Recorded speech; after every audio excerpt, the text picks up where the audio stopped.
What's going on, everybody? It's your boy Spencer taking a look at my updated deck profile for this Spright, Sacred Beast, and a little Psy-Frame package in there too, but mostly Sacred Beast Spright. And the deck is like really interesting. It's really fun, and I'm glad I kind of went back and refined it. The only reason I really revisited it, I don't know what word I'm trying to find there, but is SP Little Knight. This card obviously just came out pretty recently, and it's like kind of format defining. It has like Power Creep, Nightmare Phoenix, and Nightmare Unicorn, excuse me, by like a very large margin.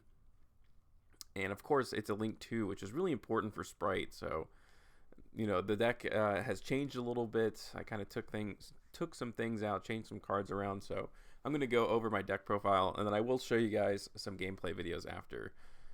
You have to run Driver, unfortunately. It is what it is. But of course you run Gamma, and I also do run Delta. Spell cards are obviously like really good, and if you can stop your opponent from activating, triple tactics talents and pearly cards, there's an infinite list, right? Spell cards are one of the most commonly used cards in all of Yu-Gi-Oh, and I can't think of one deck where it doesn't really use spells. That isn't like a main focus for its play starters or whatever the case may be, board breakers. So I feel like Delta is a must include. 2 copies of Droll, 2 copies of Nibiru, 2 copies of Dark Ruler, and then 2 copies of Talents. I do like to run 2s because you're going to like burn through a very large portion of your deck if you have the right hand. If you start off with Beckoning Beast and you search this, which searches this, which gets you the field spell, and then you're at some point setting Nimble Angler, getting 2 Nimble Beavers out of the deck. So you're going to like go through a ton of resources, and then at the very end, you can draw 2 cards. So I do like to change up like what the hand traps are, so that when I draw the 2 cards off Fallen Paradise, maybe I can get a mixture of them. And maybe that's the wrong strategy anyways, and you can like drop these and put, just 3 ofs there. But I do kind of like the mix that I have here. Okay, so, just the 1 copy of Haman, 1 copy of Dark Summoning Beast. At the very least, right, the Dark Beckoning Beast is just getting you to your Spright stuff, right? It's a level 2, gives you a lot of fodder. It gives you this guy, and then you can also, with opening the Spirit Gates, bring back another level 2. So it's a level 2 engine at its heart, but, if you do have the right cards in your hand, you do want to go through this Haman line because potentially gives you a spell negate, and the very least, it protects all of your guys. If it's in defense position, you get to draw 2 cards. It's a pretty cool combo loop. Definitely, like, the Sacred Beast part is, like, a really important part of the engine. It's not just level 2s. It adds a lot more to it. 1 copy of Jet, 1 copy of Red, 2 copies of Blue, and then 1 copy of Carrot. Now, again, maybe you want to drop like some of these hand traps or something like that if you're interested in the deck and you want to play more blue, but it's fine in my opinion. I think 2 is good. Like sometimes you'll see it in your opening hand a little bit more often than obviously if you had it at 1, but all of these cards are accessible from the deck anyways. So, and again, it kind of falls in line with Fallen Paradise. They draw 2. 2 copies of Nemesis Flag. This card's really good actually. So, through your normal combo lines, like Chaos Summoning Beast will banish itself, so that's 1 target. But more importantly, with the Psy-Frame stuff, if you want to be able to keep using it, which of course you do, you have to be able to shuffle back this driver. So this is an extender, and also like helps, get through your engine again, so you can use some like really powerful cards like Gamma.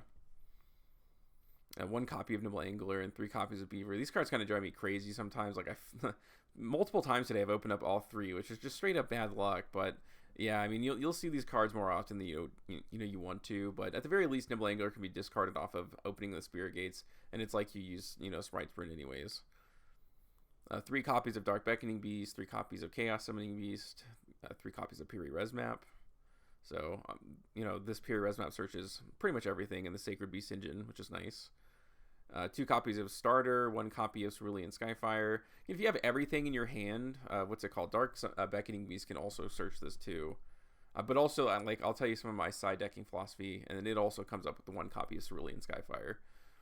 3 copies of the Opening. So again, you have so many copies of the same cards, and like the kind of these cards all search each other. Basically, it's like a little resource loop, and then 1 copy of Fallen Paradise.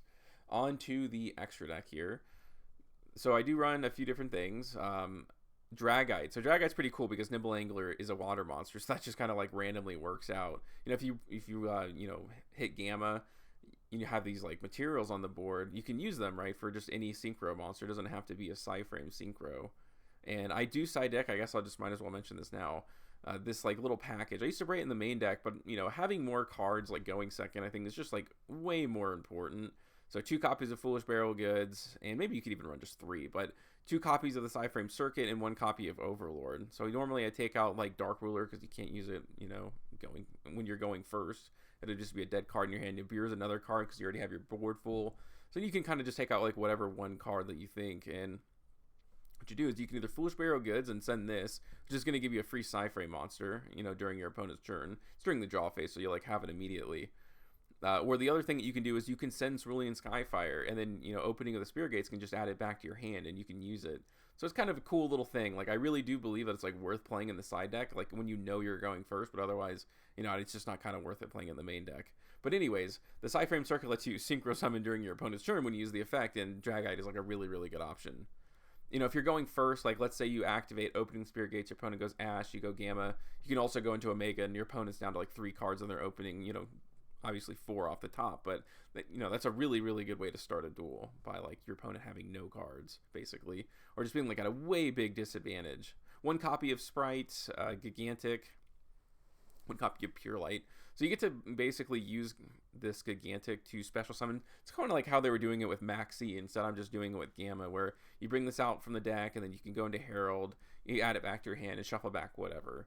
You know, and again, Fallen to Paradise is drawing you cards, probably a lot of cards that you don't even need at some point, like just extra copies of Piri-Res Map and extra of these little guy names, something like that. So I've never really had a tough choice when it came to like what I put away with Herald of Pure Light. But yeah, that's the idea behind it. 1 copy of Underworld Goddess. I don't know. I mean, this is like probably a card that you can definitely take out, but you know, it is a good piece of removal. It kind of makes your deck like really, you know, you can kind of do anything with it. Of course, the card's pretty good. Access Kotaku, the hardest part of this deck is like finding lethal. It is like really, really, really hard sometimes to kind of finish off your opponent. And this is one of the best options. In fact, I've kind of like thought about playing like some sort of Link 3 somehow, like taking out like Underworld Goddess, just the way your Access Kotaku can be like that much larger, because even like having 40, it's like 4,000 attacks sometimes is like not enough. And you know, this is a game ender. You don't want to just have this card laying out for your opponent. Charmer, obviously, it helps you get into the higher link monsters like Access Code Talker. It's also just like kind of a decently good card. It has come up a lot of times. 1 copy of Lambda. This is the card that lets you basically activate these from the hand. 1 copy of Spright Sprint. 1 copy of IP Masquerena. You know, all the Link 2s, of course, are just like really easy to make. And then SP Little Knight. You know, just being able to do that during your opponent's turn just gives you that 1 extra like level of you know, interruption against your opponent, which is like really, really cool. Salamograde Almirage, like I kind of took this out thinking, no, I don't really need it. You really, really do, because if your opponent like imperms your Dark Beckoning Beast, and you have Opening the Spirit Gates, it still doesn't matter because this card's negated. You need to be able to get this card off of the field like immediately, because you know, normal summon Dark Beckoning Beast, you know, you get this to your hand and you go into Almirage, and then you can just like bring this back, and that helps you go into Spright Sprint. It's just like a 1 card. So again, if this card gets negated, you don't get that extra normal summon, and that can be like churn ending, and it's really, really frustrating. 1 copy of Zeus, you know, Sky Cavalry, and then the Downward Magician. This card comes up all the time. This card's very good, especially in the later stages of the game when this comes up. Simplified game states just like thrive for Zeus. 3 copies of, you know, the side deck is kind of like whatever. 3 copies of Evenly Matched, an extra copy of Delta. 3 copies of the Epsilon. This is the trap one. Of course, that comes up huge against some of these matchups. And also, like, I kind of like to cite it in, like, for Evenly Matched, too. But, I don't know, it's come up sometimes it hasn't. I have used it before to stop Evenly Matched. It's worth mentioning. But, of course, like, the number 1 matchup is against Labyrinth. 1 copy of Harpy Feather Duster, 2 copies of Lightning Storm. And then I talked about this little, you know, package here. The Foolish Barrel Goods, the Psy-Frame Circuits, and then the Overlord. Okay, so let's jump over to the replays here. Hopefully I can find you some decent ones. Let's go against, like, Pearly. And this is a pretty good opening hand. So Piri-Res Map's going to get things going. So yeah, everything seems pretty nice. He's going to go for Ash Blossom. I might as well look at his hand. In fact, he has like a pretty good hand here. I think I took away the continuous Pearly spell. But he has 2 Nibiru in his hand and Pot of Prosperity.